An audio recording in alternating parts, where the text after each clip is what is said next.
सभी को मेरा नमस्ते। और जैसा कि हमने मॉडर्न हिस्ट्री में कांग्रेस पढ़ लिया है और गवर्नर जनरल, गवर्नर, वायसराय पढ़ लिए हैं, उसी तरीके से देखिए मैसूर जो राज्य रहा उसके बारे में पढ़ेंगे हम और उसका क्या योगदान रहा उस चीज़ों को देखेंगे। सवाल कैसे बनते हैं देखिए, पहले हम बात करेंगे कि वैसे पढ़ने के लिए कहानियाँ बहुत बड़ी बड़ी हैं, ठीक है, लेकिन सवाल कहानियों से नहीं बनते। आपके कहानियों के अंदर एक फैक्ट बनाकर दे देते हैं, उन सभी से सवाल बन जाते हैं, ठीक है। तो आज हम बात करेंगे मैसूर के अंदर पढ़ना क्या है, उसके बाद हम उसको पढ़ेंगे। देखिए, मैसूर एक राज्य रहा है, ठीक है, या कह लीजिए मैसूर साम्राज्य बोल लीजिए, जहाँ पर शासकों ने शासन किया। उसमें पढ़ना क्या क्या और सवाल कैसे बनते हैं वो देखते हैं। देखिए, मैसूर का जो शासक बना हैदर अली। अब हैदर अली कैसे शासक बना उसके बारे में थोड़ा जानेंगे और फिर हम हैदर अली पे आ जाएंगे, ठीक है। 1760 बहुत किताबें 1761 भी कहती है। तो इसमें ये क्या हुआ, मैसूर का शासक बना। और 1782 द्वितीय आंग्ल मैसूर युद्ध जब हुआ था तो उसमें क्या हुआ था, इसकी मृत्यु हो गई थी। अभी आगे पढ़ेंगे सब, ठीक है। तो ये 1782 में इसकी मृत्यु हो गई थी। तो उसमें क्या होगा, हैदर अली के बारे में पढ़ा जाएगा। उसके बाद टीपू सुल्तान, इसका ही पुत्र था हैदर अली का। 1782 से लेकर 1799 तक इसका शासक के तौर पर, मैसूर के शासक के तौर पर रहा। 1799 आंग्ल मैसूर युद्ध के चौथे युद्ध में इसकी मृत्यु हो गई थी टीपू की। और इसके बाद ये दो प्रमुख शासक रहे, जिसमें उसके बाद मैसूर अंग्रेजों के अधीन आ गया था, ठीक है। और आंग्ल मैसूर युद्ध, जो 4 युद्ध हुए थे, चारों युद्धों के बारे में पढ़ेंगे और उसमें सवाल कैसे बनते हैं उसके बारे में जानेंगे, ठीक है। चलो, अब देखिए, जब पीछे बात हुई क्या पढ़ाया वो बात देखी, उसके बाद हम देखते हैं मैसूर में अब हैदर अली का शासन कैसे हुआ। उससे पहले थोड़ा सा हम शॉर्ट नोट की तरह चीजों को जान लेते हैं कि हैदर अली मैसूर की सत्ता संभालने लायक कैसे हुआ, ठीक है, वो देखते हैं। देखिए, 1565 में तालीकोटा के युद्ध में चार स्थान हैं जिनकी सेना ने क्या हुआ, संयुक्त रूप से सेना बनाई और विजयनगर की सेना के साथ क्या करा, युद्ध किया। और इस युद्ध में क्या हुआ, विजयनगर की सेना पराजित हो गई। कौन कौन सी थी चार, वो बीजापुर, बीदर, अहमदनगर और गोलकुंडा, ठीक है। इन चारों ने एक संयुक्त सेना बनाई और विजयनगर साम्राज्य के प्रति क्या करा, युद्ध छेड़ा। और उस युद्ध में क्या हुआ, विजयनगर जो साम्राज्य था पूरी तरीके से पराजित हो गया, ठीक है। इसी युद्ध में विजयनगर का अंत हो गया था लगभग, ठीक है। मतलब कह लेंगे साम्राज्य क्या है, कमजोर हो गया पूरी तरीके से और कई स्वतंत्र राज्य का इसमें उदय हुआ। अब उन उदय राज्यों में एक था मैसूर, ठीक है। जब ये राज्य बन गया, मतलब मैसूर राज्य बन गया, तो मतलब मैसूर राज्य को स्वतंत्र करने वाला अगर मैं कहूँ या स्थापना करने वाला कौन सा राजवंश था, वाडिया राजवंश, ठीक है। मैसूर की स्थापना वाडिया राजवंश ने की।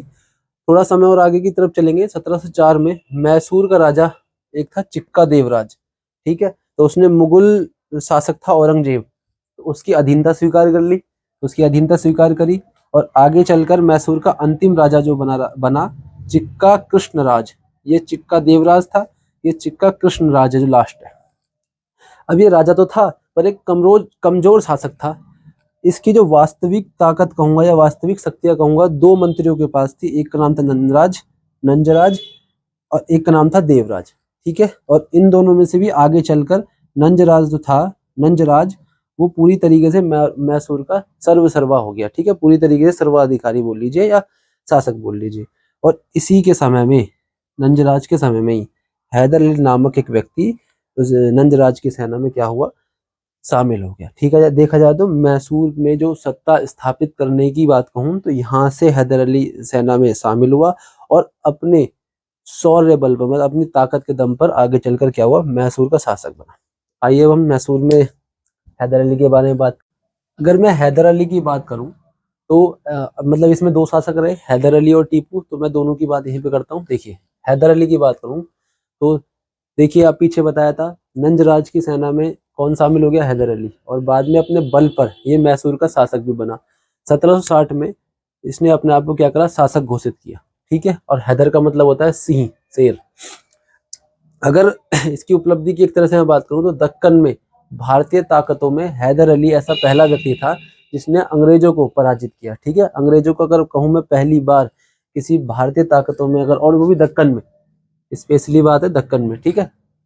तो किसने पराजित किया? हैदर अली ने, अंग्रेजों को। ठीक है, अगर इसका एक इंपॉर्टेंट पॉइंट कहूँ, सेकंड जो आंग्ल मैसूर युद्ध हुआ था 1780 से लेकर 84 में, तो इसी में क्या हुआ था, 1782 में हैदर अली की क्या हो गई थी? मृत्यु हो गई थी। उसके बाद हैदर अली के बाद क्या हुआ? टीपू सुल्तान जो इसका पुत्र था 1782 में क्या बना? शासक बना मैसूर का। 1782 से लेकर 1799 तक ये मैसूर का शासक रहा टीपू। ठीक है, और इसके समय में क्या हुआ, एक थॉमस मुनरो नाम का एक व्यक्ति था, तो उसने कहा भी था टीपू नई रीति चलाने वाला एक अशांत आत्मा है, और 1787 में बादशाह की उपाधि धारण कर ली। ये इंपॉर्टेंट पॉइंट रहा इसमें। और एक मोस्ट इम्पोर्टेंट, ठीक है, देखिए फ्रांसीसी क्रांति जब हुई तो उसके परिणाम के बाद कुछ फ्रांसीसी सैनिकों ने श्रीरंगपट्टनम में जैकोब क्लब बनाने का प्रस्ताव रखा, और उसे टीपू ने क्या करा? पूरी तरीके से हर्षोल्लास से क्या करा? स्वीकार किया, जी बनाइए, और उसके बाद उसका सदस्य भी बना था। ठीक है, तो ये हैदर अली और टीपू सुल्तान से जो मेन पॉइंट है उन सब की बात करेंगे। ठीक है, अब बात करते हैं हम आंग्ल मैसूर युद्ध की, जिसमें बहुत अच्छे अच्छे पॉइंट बनते हैं, सवाल बनते हैं। ठीक है, देखते हैं। आंग्ल मैसूर युद्ध की बात करूं तो देखिए, आंग्ल मैसूर युद्ध के 4 युद्ध हुए थे। ठीक है, पहले तो ये दिमाग में डालिए अपने कि कितने युद्ध हुए थे आंग्ल मैसूर के? 4 युद्ध हुए थे। ठीक है, उसके बाद पहला आंग्ल मैसूर युद्ध 1767 से लेकर 1769 के समय में लड़ा गया, और इसमें मद्रास की संधि हुई थी 1769 में। 4 अप्रैल का दिन था उस दिन, और 4 अप्रैल 1769 मद्रास की संधि से ये युद्ध समाप्त हो गया। ठीक है, अगर बात करें बंगाल का उस टाइम गवर्नर कौन था, गवर्नर जनरल नहीं, गवर्नर कौन था? वेरेलस्ट। इसका शासन भी यही था 1767 टू 1769। ठीक है, अच्छा, कारण क्या था इसमें कि इस युद्ध का? हैदर अली की फ्रांसीसियों जो मित्रता थी ना, वो ये इस युद्ध का कारण रहा। उसके बाद करूं मैं सेकंड आंग्ल मैसूर युद्ध की, 1784 से लेके 1780 से लेके 1784 के बीच ये युद्ध चला। इसमें हैदर अली की मृत्यु हो गई थी। 1782 में क्या होता है? हैदर अली की मृत्यु हो गई, और 1782 में टीपू मैसूर का शासक बन गया था। तो जब इसकी संधि हुई, मतलब ये युद्ध समाप्त हुआ, उसमें संधि हुई मंगलोर की संधि। तो वो संधि किसके बीच में हुई? टीपू सुल्तान और अंग्रेजों के बीच में। और उस समय गवर्नर जनरल कौन था? Warren Hasting. इसके समय की बात कर लूं वारेन हेस्टिंग की मैं, तो 1774 से लेके 1785 तक इसका शासन रहा। ठीक है, एज अ गवर्नर जनरल। ठीक है, उसके बाद कहूं मैं आंग्ल मैसूर युद्ध, तृतीय आंग्ल मैसूर युद्ध, थर्ड। ठीक है, प्रथम द्वितीय तृतीय आंग्ल मैसूरी की बात करूं तो 1790 से लेके 1792 तक ये युद्ध रहा, और 1792 में 92 में श्रीरंगपट्टनम की संधि हुई। ठीक है, इसमें क्या हुआ? मैसूर टीपू ने, अब इसमें जब संधि हुई श्रीरंगपट्टनम की, तो क्षति ज्यादा हुई। तो मैसूर का जो आधा भाग था टीपू के हाथ से, आधा किसके पास चला गया? अब अंग्रेजों के पास चला गया। ठीक है, क्योंकि ज्यादा क्षति हुई थी, इस कारण ये वाला पॉइंट इंपॉर्टेंट है। और इसमें गवर्नर जनरल लिखा नहीं, लिख देता हूँ। देखिए, इस समय बंगाल का जो गवर्नर जनरल था वो था लॉर्ड कॉर्नवालिस। कॉर्नवालिस। अगर इसके मैं समय की बात करूं तो समय रहेगा इसका 1786 टू 1793, 1786 से लेकर 1793 तक इसका एज अ गवर्नर जनरल के रूप में रहा। ठीक है, तो ये तीसरा युद्ध भी हो गया। देखिए, हर एक पॉइंट इसमें सवाल है। प्रथम आंग्ल मैसूर युद्ध में कौन सी संधि हुई? मद्रास की संधि हुई। दूसरे वाले युद्ध में मंगलोर की संधि हुई। तीसरे वाले युद्ध में श्रीरंगपट्टनम की संधि हुई, और सन इंपॉर्टेंट है ना। और सवाल बन जाता है कि इस समय बंगाल का गवर्नर जनरल कौन था, इस समय बंगाल का गवर्नर कौन था। ठीक है, थर्ड वाली में बंगाल का गवर्नर जनरल कौन था। ये सारे ही सवाल हैं अपने आप में, है ना। उसके बाद मैं कहूँ चौथा युद्ध जो आंग्ल मैसूर युद्ध का हुआ 1799 में, और इसी युद्ध में टीपू सुल्तान की क्या हुई? मृत्यु हो गई। और देखेंगे कि अंग्रेजों ने श्रीरंगपट्टनम पर अधिकार कर लिया, पूरी तरीके से अधिकार कर लिया। और उसमें गवर्नर जनरल कौन था? बंगाल का गवर्नर जनरल कौन था? वेलेजली। 1798 से लेकर 1805 तक वेलेजली का शासन रहा था। अब देखिए, इस वीडियो को पूरा ढंग से पढ़ें, और ढंग से पढ़ने के बाद देखिए कि मैंने एक शॉर्ट नहीं कहेंगे, अब ठीक ठाक उसमें देखेंगे कि आपको ये 4 युद्ध, हैदर अली के बारे में क्या इंपॉर्टेंट नोट्स रहे वो, और आप टीपू के बारे में जो जैकोब क्लब का सदस्य बना वो, ये सारे ही पॉइंट पूरी तरीके से क्या करने, खत्म कर देने। क्योंकि कहानी तो इसकी बहुत बड़ी हो सकती है। अभी मैं बात करने लग जाऊं, पहला आंग्ल मैसूर युद्ध की कहानी जानेंगे कि क्यों ये युद्ध हुआ, क्यों संधि हो गई। ठीक है, सेकंड की क्या वजह रही, तीसरे की। तो ये सवाल, इसके सवाल ऐसे ये नहीं बनते कि 1 लाइन में सवाल बन जाए।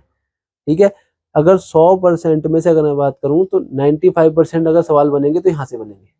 ठीक है, 2-4% होता है कि इंसान ने कहानी के अंदर से एक सवाल ले लिया और उसमें आपसे पूछ लिया। जैसे अगर मैंने शुरू में बताया था बीजापुर, बीदर, ठीक है, अहमदनगर, तो आपसे बहुत कम चांसेस रहेंगे कि पूछ लेगा विजयनगर साम्राज्य के प्रति जो युद्ध लड़े उसमें निम्न में से कौन से जो राज्य थे वो लड़े या स्थान थे।